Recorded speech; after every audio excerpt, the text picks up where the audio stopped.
ಅದು ಎಲ್ಲಿ? ನಮ್ಮ ನಿಮ್ಮೆಲ್ಲರ ಅಚ್ಚುಮೆಚ್ಚಿನ ಪ್ರೀತಿಯ ಪರಿಸರವಾದಿ, ಪರಿಸರ ಪ್ರೇಮಿ, ಪರಿಸರದ ಸಂರಕ್ಷಕನಾಗಿರುವಂತಹ ರಾಹುಲ್ ಗಾಂಧಿಯವರು ಕಣ್ಗೆನೆ ಕಾಣಿಸ್ತಾ ಇಲ್ವಲ್ಲ? ನಮ್ಮ ರಾಹುಲ್ ಗಾಂಧಿಯವರು ಪರಿಸರದ ಮೇಲೆ, ರೈತರ ಮೇಲೆ ಅದೆಂತಹ ಕಾಳಜಿಯನ್ನ ಇಟ್ಕೊಂಡಿದ್ದಾರೆ ಅಂತ ನಿಮ್ಗೇನಾದ್ರೂ ಗೊತ್ತಿದೆಯಾ? ನಿಮ್ಗ್ಯಾರಿಗೂ ಗೊತ್ತಿಲ್ಲ. ನನಗೆ ಮಾತ್ರ ತುಂಬಾ ಚೆನ್ನಾಗೇನೆ ಗೊತ್ತು.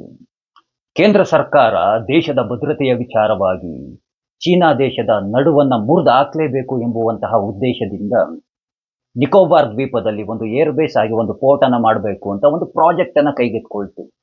ಆ ಪ್ರಾಜೆಕ್ಟ್ ಅನ್ನ ಕೇಂದ್ರ ಸರ್ಕಾರ ಕೈಗೆತ್ಕೊಳ್ತಾ ಇದ್ದಾಗೇನೆ ಪರಿಸರವಾದಿ, ಪರಿಸರ ಪ್ರೇಮಿ, ಪರಿಸರದ ಸಂರಕ್ಷಕನಾಗಿರುವಂತಹ ರಾಹುಲ್ ಗಾಂಧಿಯವರು ಚೀನಾ ದೇಶದ ಪ್ರಕೃತಿಯನ್ನ ನೋಡಿ, ಚೀನಾ ದೇಶದ ಪ್ರಕೃತಿಯ ಸೌಂದರ್ಯವನ್ನ ಸವಿದು, ಚೀನಾ ದೇಶದ ಪ್ರಕೃತಿಯ ಒಂದಿಗೆ ಪ್ರೇರಣೆಯನ್ನ ತೆಗೆದುಕೊಂಡು ನಿಕೋಬಾರ್ ದ್ವೀಪಕ್ಕೆ ಭೇಟಿ ನೀಡಿ ಅಲ್ಲಿನ ಸೌಂದರ್ಯವನ್ನ ಸವಿದು ಪರಿಸರದ ಬಗ್ಗೆ, ಪರಿಸರದ ಕಾಳಜಿಯ ಬಗ್ಗೆ ಅದೆಂತಹ ಪ್ರವಚನವನ್ನ ಕೊಟ್ರು ಅಂತಂದ್ರೆ ಅದ್ಭುತವಾದಂತಹ ಪ್ರವಚನವನ್ನ ಕೊಟ್ರು. ನೀವುಗಳು ಆ ಪ್ರವಚನವನ್ನ ನೋಡಿದ್ದೀರಾ, ಕೇಳಿದ್ದೀರಾ? ಎಂತಹ ಅದ್ಭುತವಾದಂತಹ ಪ್ರವಚನ ಕೊಟ್ಟಿದ್ದಾರೆ ಅಂತ ನೀವುಗಳು ಒಮ್ಮೆ ಕೇಳಿ. ಅವರು ಪರಿಸರದ ಬಗ್ಗೆ, ಪರಿಸರದ ಸಂರಕ್ಷಣೆಯ ಬಗ್ಗೆ ಕೊಟ್ಟಿರುವಂತಹ ಪ್ರವಚನವನ್ನ ನೀವು ಕೇಳಿಬಿಟ್ರೆ ಏನಾದ್ರೂ ಅಪ್ಪಿತಪ್ಪಿ ನಾಳೆ ಬೆಳಗ್ಗೆ ಬೇಡ, ಈಗ್ಲೇನೆ ಈ ವಿಡಿಯೋ ನೋಡ್ತಿದ್ದಂಗೆನೆ ಹೋಗಿ ಮನೆ ಮುಂದೆ 100 ಗಿಡ ನೆಟ್ಟು 100 ಮರವನ್ನ ಬೆಳೆಸ್ಬಿಡ್ತೀರ. ಪ್ರವಚನವನ್ನ ಕೊಟ್ಟ ನಂತರ ಗಿಡ ಮರಗಳನ್ನ ಯಾವ ರೀತಿಯಾಗಿ ರಕ್ಷಣೆಯನ್ನ ಮಾಡಬೇಕು, ಯಾವ ರೀತಿಯಾಗಿ ಕಾಪಾಡ್ಕೊಳ್ಬೇಕು ಅಂತ ಒಂದು ಡಾಕ್ಯುಮೆಂಟ್ರಿಯನ್ನ ಮಾಡಿದ್ದಾರೆ ಕಣ್ರಿ. ಎಂತಹ ಡಾಕ್ಯುಮೆಂಟ್ರಿ ಅಂದ್ರೆ, ಆ ಡಾಕ್ಯುಮೆಂಟ್ರಿಯನ್ನ ನೋಡಿ ಸ್ವತಃ NGC ಚಾನಲ್ ಅವರು, ಡಿಸ್ಕವರಿ ಚಾನಲ್ನ ಡೈರೆಕ್ಟರ್ಗಳು ಅವರೇನೆ ದಂಗಾಗಿ ಹೋಗ್ಬಿಟ್ರಂತೆ. ಇಂತಹ ಅದ್ಭುತವಾದಂತಹ ಜ್ಞಾನವನ್ನ ಹೊಂದಿರುವಂತಹ ನಮ್ಮ ರಾಹುಲ್ ಗಾಂಧಿಯವರು ಪರಿಸರವನ್ನ ಸಂರಕ್ಷಣೆಯನ್ನ ಮಾಡೋದಕ್ಕೆ, ಮರ ಗಿಡಗಳನ್ನ ಕಾಪಾಡೋದಕ್ಕೆ, ರೈತರನ್ನ ಕಾಪಾಡೋದಕ್ಕೆ, ರೈತರ ಮೇಲೆ ಕಾಳಜಿಯನ್ನ ಇಟ್ಕೊಂಡು ಬಿಡದಿಗೆ ಬರೋದಿಲ್ಲ ಅಂತಾರ.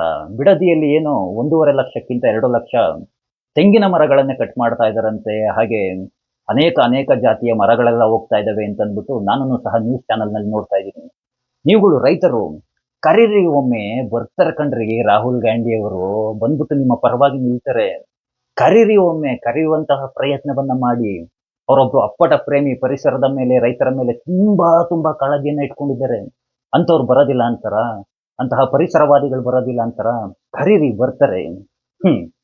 ಅಲ್ಲ ಕಣ್ರಿ, ರೈತರ ಜಮೀನು ಹೋಗ್ಲಿ, ಎಂತಹ ಕೆಲಸಗಳಿಗೆ ಹೋಗ್ಲಿ, ಎಂತಹ ಪ್ರಾಜೆಕ್ಟ್ಗಳಿಗೆ ಹೋಗ್ಲಿ, ಏನಾರು ಒಂದು ನ್ಯಾಷನಲ್ ಹೈವೇ ಹೋಗ್ತಿದ್ಯಾ, ಹೋಗ್ಲಪ್ಪ ಮರ ಗಿಡಗಳು ಅಂತ ಬಿಟ್ಬಿಡ್ಬೋದು. ರೈಲ್ವೆ ಟ್ರ್ಯಾಕ್ ಆಗ್ತಾ ಇದ್ದಾರಾ, ಹೋಗ್ಲಿ ಅಂತ ಬಿಟ್ಬಿಡ್ಬೋದು. ಅಥವಾ ಯಾವುದೋ ಒಂದು ನೀರಾವರಿ ಯೋಜನೆಗೆ ಒಂದು ಚಾನಲ್ ಮಾಡಬೇಕು ಅಂಥದ್ದು ಯೋಜನೆಗೆ ಹೋಗ್ತಿದೆ ಅಂತಂದ್ರೆ ಬಿಟ್ಬಿಡೋಣ, ಹೋಗ್ಲಿ, ರೈತರೇ ಬಿಟ್ಕೊಟ್ಬಿಡ್ತಾರೆ ಒಂದಿಷ್ಟು ಅಂತಂದ್ಬಿಟ್ಟು. ಯಾರೋ ಎಲ್ಲಿಂದನೋ ಬಂದು ನೆಲೆಸಿ ಏನೋ ಜೀವನವನ್ನ ಮಾಡೋದಕ್ಕೆ ಮತ್ತೊಬ್ಬರ ಜೀವನವನ್ನ ಹಾಳು ಮಾಡ್ತಾರೆ ಅಂದ್ರೆ ಏನಂತ ಹೇಳಬೇಕು? ಡೆವಲಪ್ಮೆಂಟ್ ಮಾಡಬೇಕು, ನಾನು ಒಪ್ಕೊಳ್ತೀನಿ. ತುಂಬಾ ಡೆವಲಪ್ಮೆಂಟ್ ಪ್ರಾಜೆಕ್ಟ್ಗಳೆಲ್ಲ ಆಗಿದ್ದಾವೆ. ಎಂತಹ ಕಡೆ ಡೆವಲಪ್ ಮಾಡಬೇಕು ಇಲ್ವಾ? ಅಲ್ಲಿ ನೆಲಮಂಗಲ ಸುತ್ತಮುತ್ತ ಬರಡು ಭೂಮಿಗಳು ತುಂಬಾ ಇದ್ದಾವೆ. ಅಂತಹ ಬಯಲು ಪ್ರದೇಶದಲ್ಲಿ ಮಾಡಲಿ. ನಾನು ರೈತರ ಜಮೀನನ್ನ ತೆಗೆದುಕೊಳ್ಳಿ. ಈ ಹೊಲಗಳನ್ನ ಮಾಡ್ತಾರಲ್ಲ, ಏನಂತ ಹೇಳ್ತಾರೆ, ರಾಗಿ ಎಲ್ಲ ಬೆಳಿತಾರಲ್ಲ, ಇಂತಹ ಜಾಗಗಳನ್ನ ತೆಗೆದುಕೊಳ್ಳಿ. ತೆಂಗು, ಅಡಕೆ ಈ ರೀತಿಯಾಗಿ ಬೆಳೆದಿರುವಂತಹ ಜಾಗಗಳನ್ನ, ಆ ಮರಗಳನ್ನ ಕಟ್ ಮಾಡೋದು, ಅಂತಹ ಜಾಗದಲ್ಲಿ ಪ್ರಾಜೆಕ್ಟ್ಗಳನ್ನ ಈ ರೀತಿಯಾಗೆಲ್ಲ ಮಾಡುವಂತಹದ್ದು ಸತ್ಯವಾಗಿ ಹೇಳ್ತೀನಿ, ಎಲ್ಲ ಒಂದು ಕಡೆ ಖಂಡಿತವಾಗಿಯೂ ಸರಿ ಅನ್ಸೋದಿಲ್ಲ. ನಮ್ಮ ಪೂರ್ಣಚಂದ್ರ ತೇಜಸ್ವಿ ಅವರು ನಿಮ್ಗೆಲ್ಲ ಗೊತ್ತಿರಬೇಕು. ಪೂರ್ಣಚಂದ್ರ ತೇಜಸ್ವಿ ಅವರು ಒಂದು ಮಾತನ್ನ ಹೇಳಿದ್ದಾರೆ. ರಾಜಕಾರಣಿಗಳಾಗಿರಬಹುದು, ಹಾಗೆ ಉದ್ಯಮಿಗಳಾಗಿರಬಹುದು, ರೈತರ ಲಾಭ ಆಗ್ಲಿ ನೆಮ್ಮದಿಯ ಬಗ್ಗೆ ಆಗ್ಲಿ ತಲೆಯನ್ನ ಕೆಡಿಸ್ಕೊಳ್ಳೋದಕ್ಕೆ ಹೋಗೋದಿಲ್ಲ. ರಾಜಕಾರಣಿಗಳಿಗೆ ಹಾಗೆ ಉದ್ಯಮಿಗಳಿಗೆ ತಮ್ಮ ಲಾಭ ಮುಖ್ಯವಾಗುತ್ತೆ. ರಾಜಕಾರಣಿಗಳಿಗೆ ತಮ್ಮ ರಾಜಕಾರಣ ಮುಖ್ಯವಾಗುತ್ತೆ. ರಾಜಕಾರಣಿಗಳು ಹಾಗೆ ಉದ್ಯಮಿಗಳು ತಮ್ಮ ಲಾಭ ಮತ್ತು ರಾಜಕಾರಣವನ್ನ ಮಾತ್ರ ಬಯಸ್ತಾರೆ. ರೈತರ ಬಗ್ಗೆ ಆಗ್ಲಿ, ಪರಿಸರದ ಬಗ್ಗೆ ಆಗ್ಲಿ, ಹಾಗೆ ಜನಸಾಮಾನ್ಯರ ಬಗ್ಗೆ ಆಗ್ಲಿ ಯಾವುದೇ ರೀತಿಯಾಗೂ ತಲೆ ಕೆಡಿಸ್ಕೊಳ್ಳೋದಿಲ್ಲ. ಇಂತಹ ರಾಜಕಾರಣಿಗಳನ್ನ, ಇಂತಹ ಉದ್ಯಮಿಗಳನ್ನ ಮನವೊಲಿಸೋದಕ್ಕೆ ಎಂದಿಗೂ ಸಹ ಸಾಧ್ಯವಿಲ್ಲ ಅಂತ ನಮ್ಮ ಪೂರ್ಣಚಂದ್ರ ತೇಜಸ್ವಿ ಅವರು ಯಾವತ್ತೇನೋ ಹೇಳ್ಬಿಟ್ಟಿದ್ದಾರೆ. ಏನೋ ಅಲ್ಲಿನ ರೈತರು ಅಲ್ಲಿ ಹೇಗಿದೆ ಅಂತಂದ್ಬಿಟ್ಟು ಪರಿಸ್ಥಿತಿ ಖಂಡಿತವಾಗಿಯೂ ನಮಗೇನೂ ಗೊತ್ತಿಲ್ಲ. ನ್ಯೂಸ್ ಚಾನಲಲ್ಲಿ ಮಾತ್ರ ನೋಡ್ತಾ ಇರ್ತೀವಿ ಏನೇನು ನಡೀತಿದೆ, ಏನೇನು ಆಗ್ತಿದೆ ಅಂತಂದ್ಬಿಟ್ಟು. ನ್ಯೂಸ್ ಚಾನಲಲ್ಲಿ ಏನು ತೋರಿಸ್ತಾರೆ ಅಷ್ಟೇ. ರಾಜಕಾರಣಿಗಳು ಇನ್ನೇನು ಪ್ರಾಜೆಕ್ಟ್ ಫೈನಲ್ ಆಗಿರಬೇಕು, ಅದೇನು ಮುಗಿದು ಹೋದ ಕತೆ ಅನಿಸುತ್ತೆ. ನೀವೆಷ್ಟೇ ಹೋರಾಟವನ್ನ ಮಾಡಿದ್ರು, ಎಷ್ಟೇ ಚೀರಾಡಿದ್ರು ಬಿಡೋದಿಲ್ಲ ರಾಜಕಾರಣಿಗಳು ನಿಮ್ಮ ಜಾಗವನ್ನ.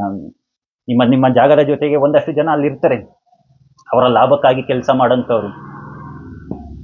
ಏನೋ ನಿಮ್ಮ ಜಮೀನು ನಾವು ಸಹ ಕಳ್ಕೊಂಡಿದೀವಿ, ಇಲ್ಲ ಅಂತಲ್ಲ, ನಮ್ದು ತುಂಬಾ ಎಲ್ಲ ಹೋಗಿದೆ. ಅವ್ರು ಕೊಟ್ಟಂತಹ ಹಣ ಬ್ಯಾಂಕಲ್ಲಿ ಉಳಿದಿಲ್ಲ, ಜೇಬಲ್ಲಿ ಉಳಿದಿಲ್ಲ.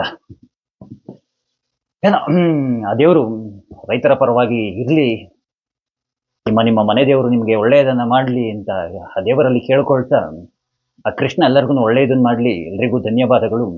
ಒಮ್ಮೆ ಕಾಲ್ ಮಾಡಿ ಕೇಳಿ ರಾಹುಲ್ ಗಾಂಧಿ ಅವರನ್ನ, ಬನ್ನಿ ಪರಿಸರ ರಕ್ಷಣೆಯನ್ನ ಮಾಡಿ ಅಂತ ಹೇಳ್ತಾ ಮತ್ತೊಮ್ಮೆ ಧನ್ಯವಾದಗಳು. ಜೈ ಶ್ರೀ ಕೃಷ್ಣ.